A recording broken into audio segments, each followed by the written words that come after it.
नमस्कार, मंडल news bulletin में आपका स्वागत है। आइए पेश करते हैं आज के कुछ प्रमुख व मुख्य समाचार। अब तक यदि आपने मंडल न्यूज के इस चैनल को लाइक व सब्सक्राइब नहीं किया है तो जल्द से जल्द इस चैनल को लाइक व सब्सक्राइब जरूर कर दें।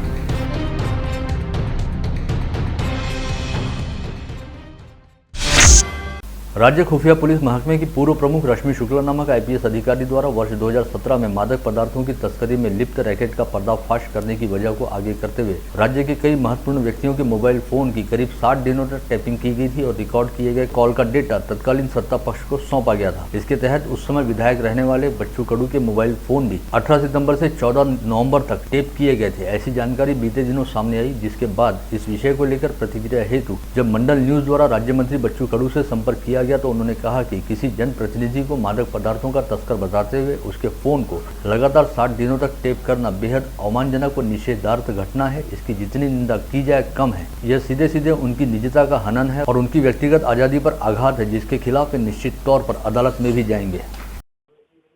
एक तो पहली ये बात ऐसी इस तरह से ड्रग्स और इसमें हम काम करते नहीं तो बहुत अपमानजनक भी है, निषेधार्थ भी है और ऐसे लोगों पर हम कोर्ट में भी जाने वाले। जो भी मालूमात इन्होंने हमारे बारे में निकाली उसके क्या प्रूफ इनके पास हो है, ये सब ये लेकर हम कोर्ट में जाने वाले हैं जी। और ये तो पूरा व्यक्तिगत रूप का है, ऐसा तो कोई करेगा नहीं। अगर हम इसमें अगर दोषी है, कोई एक भी पुरावा एक भी कुछ मिल सकता है तो हमें तो फांसी देना चाहिए जी। हम उसके लिए भी तैयार हैं, लेकिन न होते भी ऐसे अगर रिकॉर्ड में बनाया जाता तो कितनी गुंडागर्दी है ये जी अधिकारियों की। कहा लोकतंत्र का कितना पतन हो रहा है ये इसमें दिख रहा है। और व्यक्तिगत रूप पे इतना अगर तुम जाएंगे कि वे वो संडास हो गया था क्या, पानी पिया क्या, खाना खाया क्या, घर में आए तो क्या कर रहा है और बाहर जा रहा तो क्या कर रहा है, इस तरह से ये जो बातें हुई है ये पहली बार हुई है देश के अंदर।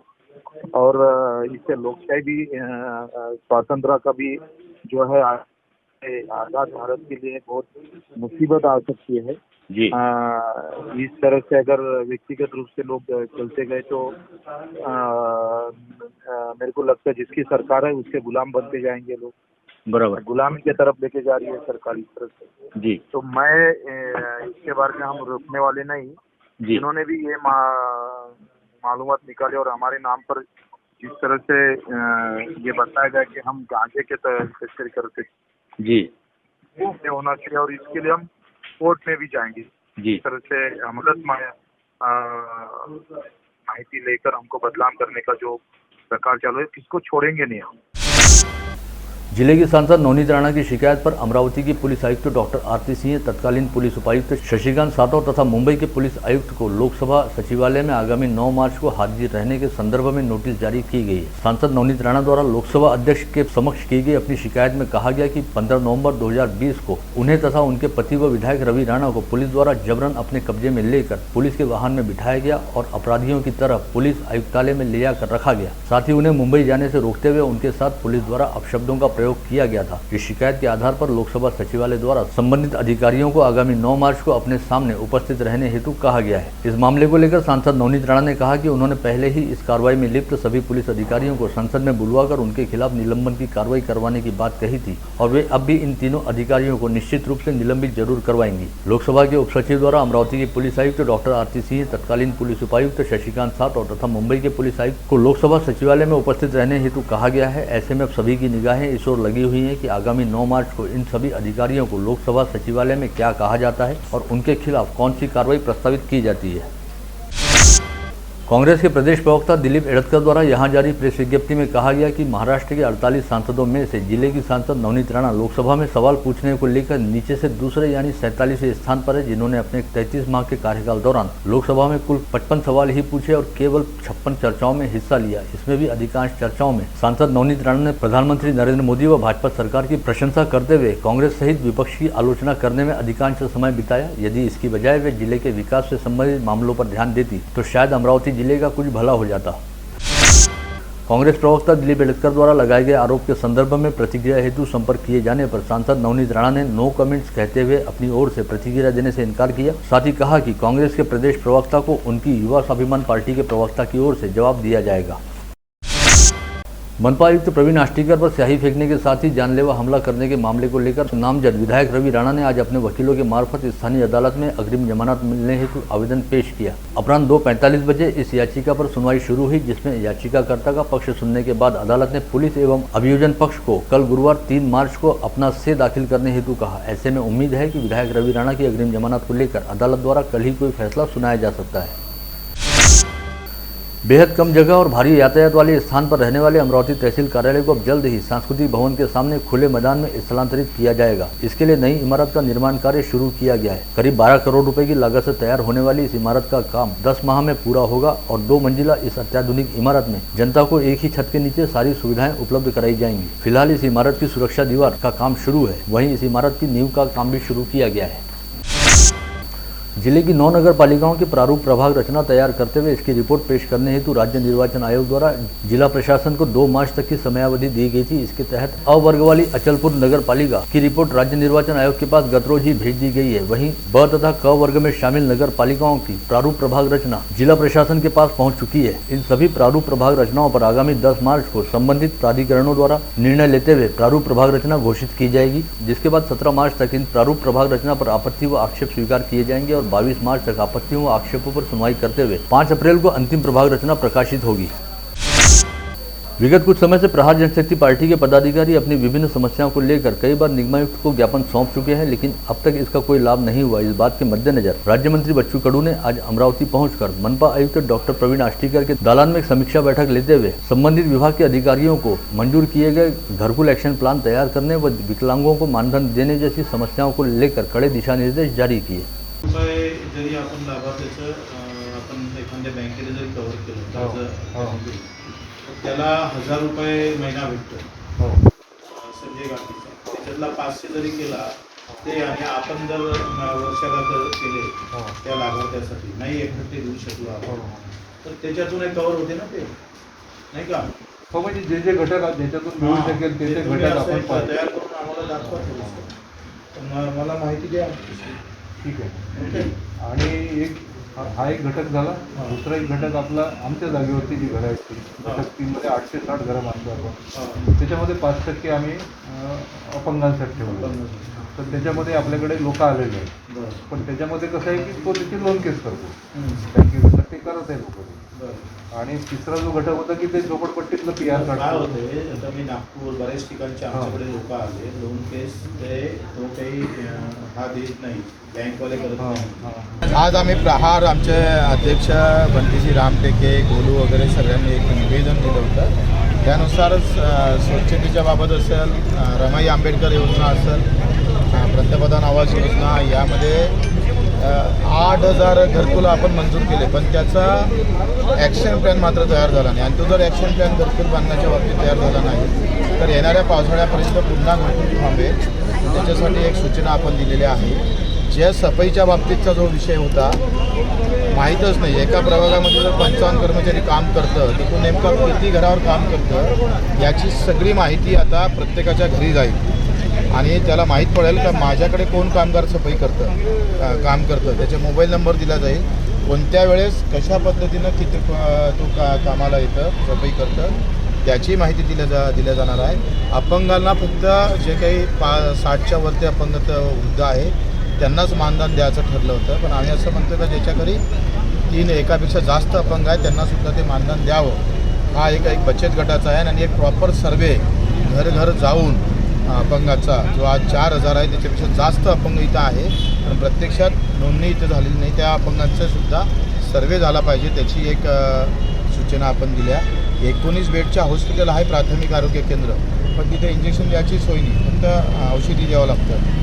तर किती केंद्रावर आपण 5-5 बेड तरी निर्माण करू शकतो, म्हणजे आरोग्याची व्यवस्था मजबूत करू शकतो, त्याचाही सुद्धा आम्ही सूचना दिल्या आणि तशा पद्धतीनं प्रस्ताव पाठवायला सांगतो।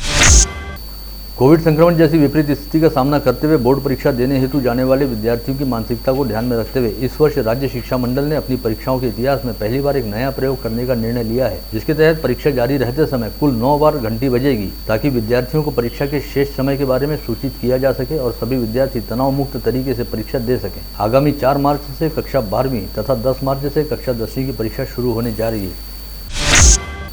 शहर के राजापेट परिसर स्थित भाजपा के शहर कार्यालय में आज पार्टी के शहर संगठन महासचिव गजानन देशमुख ने किसी बात से नाराज होकर पार्टी के कट्टर कार्यकर्ता राहुल वाठोड़कर उर्फ महाराज के साथ अश्लील गाली गलौज करते हुए धक्का मुक्की व मारपीट की। आज दोपहर राहुल वाठोड़कर पार्टी के एक पदाधिकारी के साथ पार्टी कार्यालय में बातचीत कर रहे थे, तब गजानन देशमुख को लगा कि शायद उन्हें लेकर ही कोई बात चल रही है। ऐसे में गजानन देशमुख ने राहुल वाठोड़कर से गाली गलौज करने के साथ ही उन पर कार्यालय में रखे कंप्यूटर व कुर्सी को उठाकर फेंकने का प्रयास किया। इस समय उपस्थितों द्वारा मध्यस्थता करने के बाद देशमुख ने राहुल वाठोड़कर के साथ धक्का मुक्की करते हुए मारपीट की। सूचना मिलते ही पार्टी के कई वरिष्ठ पदाधिकारी मौके पर पहुंच गए। समाचार प्रसारित किए जाने तक यह मामला पुलिस में नहीं पहुंचा था।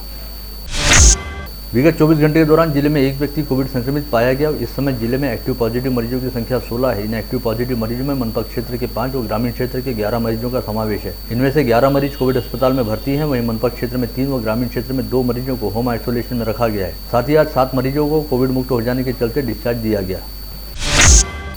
बीते 24 घंटे के दौरान जिले में 301 संदिग्धों के थ्रोट से सैंपलों की जांच की गई, जिसमें से 0.33% की टेस्ट रिपोर्ट पॉजिटिव आई। वहीं इस समय कोविड संक्रमित मरीजों के कोविड मुक्त होने का प्रमाण 98.45% के स्तर पर है।